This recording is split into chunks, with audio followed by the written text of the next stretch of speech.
사랑하는 성도 여러분, 평안하셨습니까? 11월 26일 금요일 아침입니다. 함께 찬송가 325장 예수가 함께 계시니 찬양하심으로 오늘의 말씀 시작하겠습니다.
아멘.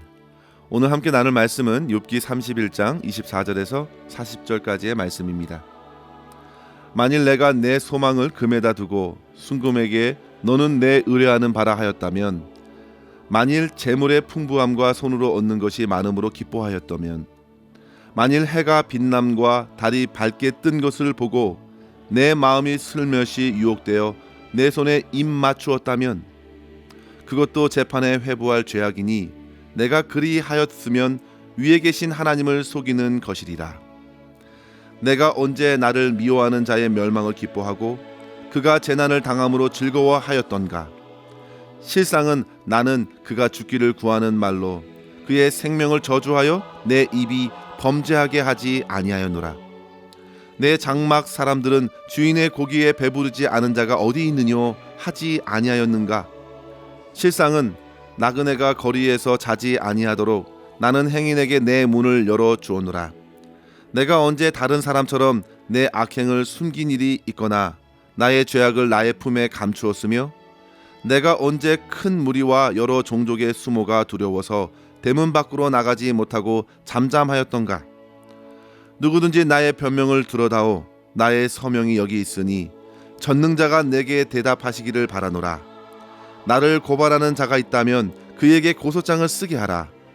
내가 그것을 어깨에 매기도 하고 왕관처럼 머리에 쓰기도 하리라. 내 걸음의 수요를 그에게 알리고 왕족처럼 그를 가까이 하였으리라.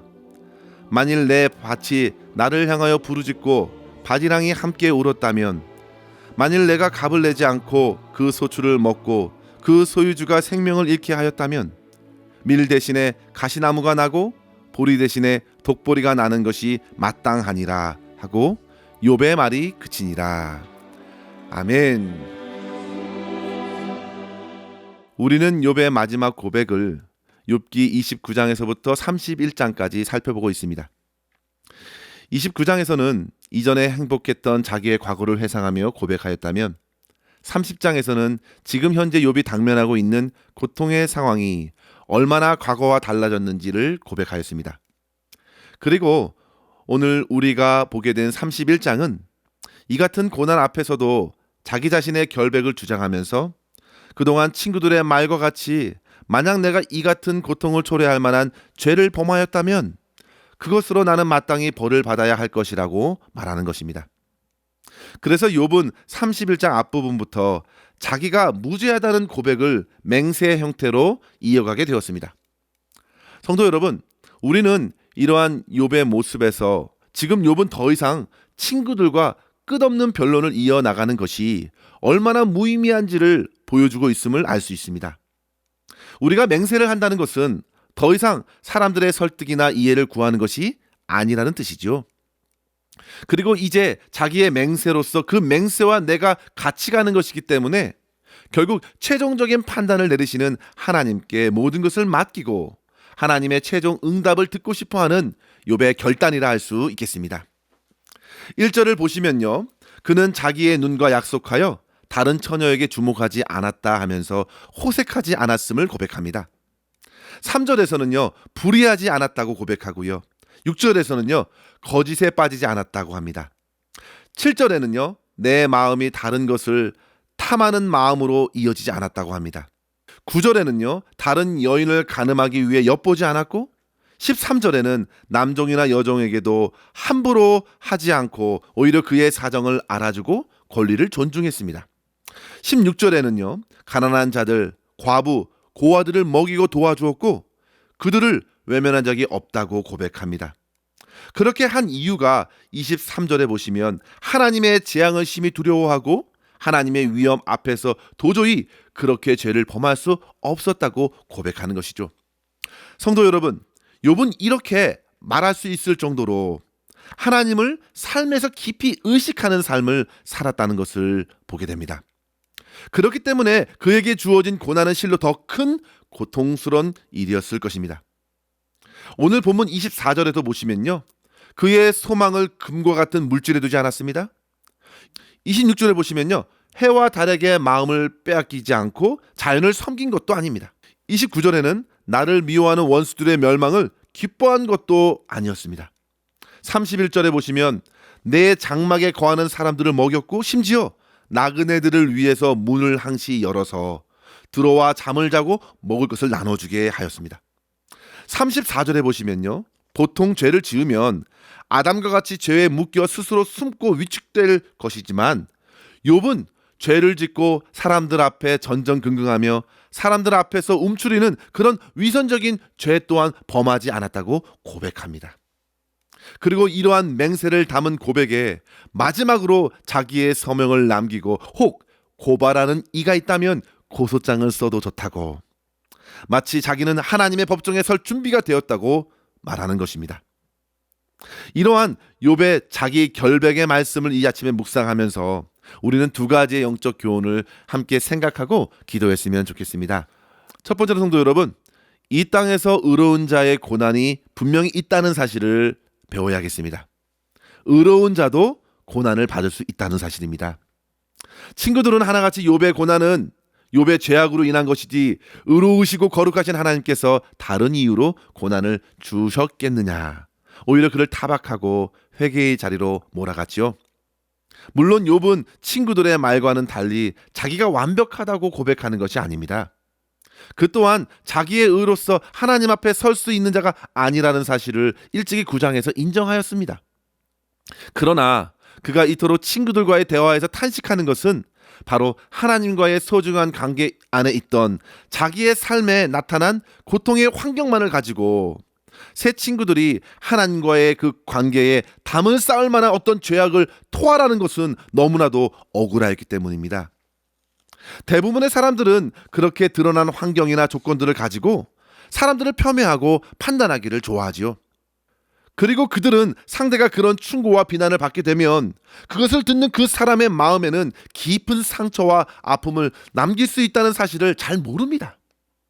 물론 욥의 친구들은 욥의 상황을 어떻게든 도와주려고 자기들 나름대로 결론 내어 회개하라고 촉구했지만 욥의 내적인 고통만 더욱 가중시켰을 뿐입니다. 사랑하는 성도 여러분, 우리는 이러한 사회적인 인식과 판단에 우리의 마음이 사로잡히지 않도록 항상 정직하게 주님 앞에 설 수 있기를 힘써야겠습니다.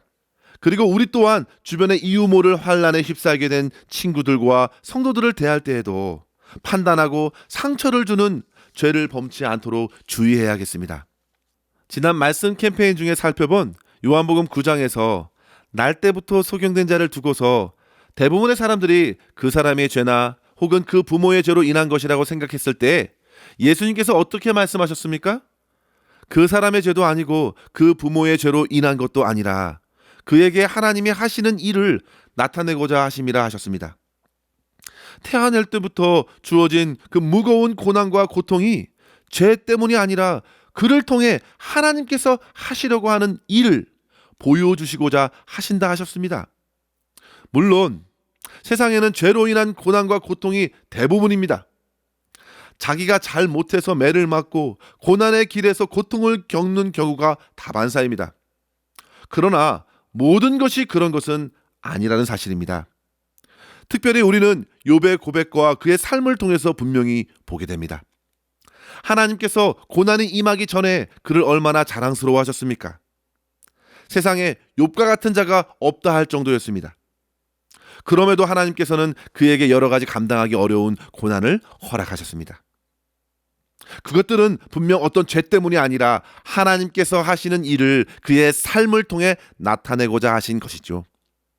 우리는 성경에서 욥뿐만 아니라 의로운 자가 받는 여러 가지 고난들을 보게 됩니다.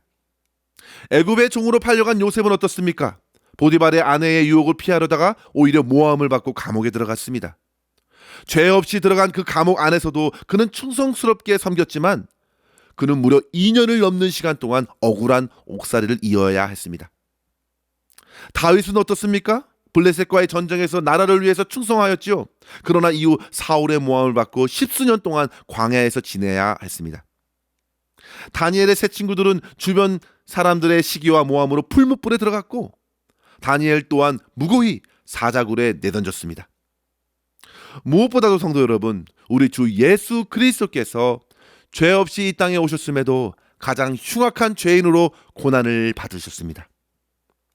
주님께서는 그렇게 의인의 고난을 인정하셨고 그렇게 고난을 몸소 당하셨습니다. 또한 팔복의 말씀을 주시면서 마태복음 5장 10절에서 이렇게 말씀하셨습니다. 의를 위하여 박해를 받는 자가 복이 있나니 천국이 그들의 것임이라. 오히려 기뻐하라, 하늘의 너희의 상이 크다 하셨습니다. 성도 여러분, 의로운 자의 고난이 참으로 아름다운 것입니다. 베드로 사도도 베드로전서 2장 20절 21절에 이렇게 말합니다. 죄가 있어 매를 맞고 참으면 무슨 칭찬이 있으리요? 그러나 선을 행함으로 고난을 받고 참으면 이는 하나님 앞에 아름다우니라. 이를 위하여 너희가 부르심을 받았으니 그리스도도 너희를 위하여 고난을 받으사 너희에게 본을 끼쳐 그 자취를 따라오게 하려 하셨느니라. 아멘. 사랑하는 성도 여러분, 이제 우리는 욥의 고난을 통해 보여주시려는 하나님의 일을 보게 되었습니다. 욥은 죄악의 세상에서 성도들의 겪는 고난, 의로운 자의 고난, 선을 행함에도 받을 수 있는 고통들을 통해서 더욱 인생의 주인 되시는 그리스도의 길을 걷는 것이고, 아버지 하나님 앞에 온전히 주를 의지하는 자로서 사는 것이 성도의 삶이라는 사실을 보여주는 것입니다. 사랑하는 성도 여러분, 오늘도 믿음으로 하나님 앞에 사시되 고난과 어려움에도 그리스도의 고난을 바라보고 의지함으로 믿음의 고난을 기쁘게 감내하시고 하나님께서 하시고자 하시는 일들을 삶 속에서 풍성히 드러낼 수 있는 저와 여러분 될 수 있기를 주의 이름으로 간절히 축원합니다.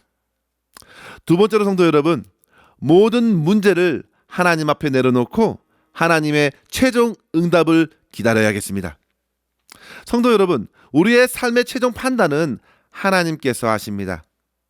사람들이 무엇이라 말해도, 세상의 어떤 프레임으로 가두려 해도 우리의 정체성은 하나님 앞에서 나타난 나의 모습입니다. 사단은 그렇게 처음부터 욥을 흔들었지요. 그에게 주어진 삶의 풍요나 소유, 그리고 행복, 건강, 사회적인 위치와 영향력 등을 가지고 욥의 믿음의 근거로 삼았습니다. 그러나 욥은 어떻습니까? 그 모든 고난을 지나면서도 거기에 자기 자신을 두지 않았습니다. 심지어 친구들이 쏟아내는 신학적 의견도 자기를 정할 수 없었습니다. 친구들과 고난의 삶에 대한 끝없는 논쟁으로 그의 육체와 영혼은 더 지쳐갔지만, 그런 고통이 더할수록 오히려 그의 믿음의 뿌리는 하나님께로 더 깊이 뿌리 내렸습니다. 그래서 그는 마지막 맹세의 고백으로 하나님께 요청하는 것입니다. 성도 여러분, 우리의 인생의 모든 문제의 해결의 실마리는 우리 주님께서 쥐고 계십니다. 도울 힘이 없는 인생도 의지할 수 없습니다. 물질도 의지할 수 없겠습니다. 세상의 그 어떤 것도 우리의 영혼의 만족이 될 수 없고 답이 될 수 없습니다. 그래서 욥은 최종 변론을 하고 모든 사람들의 고소장을 받겠다 하며 하나님의 음성을 잠잠히 기다립니다. 40절의 말씀을 보시면요, 욥의 말이 그치니라 했습니다. 그는 이제 더 이상 입을 열지 않습니다. 이제 듣는 자가 되었고 하나님의 음성을 기다리는 자가 되었습니다. 사랑하는 성도 여러분, 잠언 16장 1절에서 3절 보시면요, 마음의 경영은 사람에게 있어도 말의 응답은 여호와께로부터 나오느니라 했습니다. 사람의 행위가 자기 보기에는 모두 깨끗하여도 여호와는 심령을 감찰하시느니라. 너의 행사를 여호와께 맡기라. 그리하면 너희 경영하는 것이 이루어지리라. 아멘. 성도 여러분, 결국 우리는 모든 문제를 가지고 하나님 앞으로 나아가야 합니다. 나의 주장도, 나의 결백도, 심지어 나의 고통과 나의 삶의 무거운 짐들도 하나님께서 말씀을 통해 보여주셔야 참된 의미를 얻고 참된 방향을 얻습니다. 욥이 모든 것을 내려놓고 오직 하나님께 호소한 것처럼, 우리 예수 그리스도께서 끝까지 아버지를 의지하신 것처럼 우리 또한 오직 우리의 주 되신 하나님 아버지께 나아가 주의 응답을 기다리며 기도함으로 고난의 시간을 참고 인내할 수 있는 주의 성도로서 오늘을 살아갈 수 있기를 주의 이름으로 간절히 축원합니다. 기도하겠습니다. 하나님 아버지, 감사합니다. 오늘도 주의 말씀으로 우리의 심령을 밝혀주시고 우리에게 허락하시는 믿음의 시련을 통해서 더욱 주님께 기도하는 자로 서게 하여 주시니 감사합니다. 아버지 하나님, 저희들은 막상 어려운 일을 당할 때에 너무나도 쉽게 낙심하고 원망과 불평을 이곳저곳으로 쏟아낼 때가 참으로 많습니다. 내가 왜 이런 고통을 받아야 하는지, 정작 나의 문제를 해결하지도 못할 많은 사람들을 찾아다니며 위로받으려 했던 저희의 불신앙과 무지함을 이 시간 회개하오니 주님 용서하여 주시옵소서. 주님, 삶의 무거운 고난 앞에 원망과 불평보다 어느 누구보다도 우리의 고난을 잘 아시는 우리 주 예수 그리스도께 조용히 나아가 기도하게 하시고 오직 주님의 은혜로 모든 고난을 넉넉히 통과할 수 있도록 저희의 심령을 붙들어 주시옵소서. 무엇보다도 주님, 저에게 말씀하여 주시옵소서. 주님의 음성을 듣고 소망을 얻게 하여 주시고 모든 고난 속에서 하나님께서 허락하시는 성령의 열매를 거두고 주님을 더욱 분명히 알고 깨달아 우리 주님께만 영광 돌리는 삶이 될 수 있도록 인도하여 주시옵소서. 모든 것 우리 주님의 손에 의탁하옵고 우리 구주 예수님의 이름으로 간절히 기도하옵나이다. 아멘. 사랑하는 성도 여러분, 오늘도 주님과 동행하시고 승리하시기를 바랍니다. 감사합니다.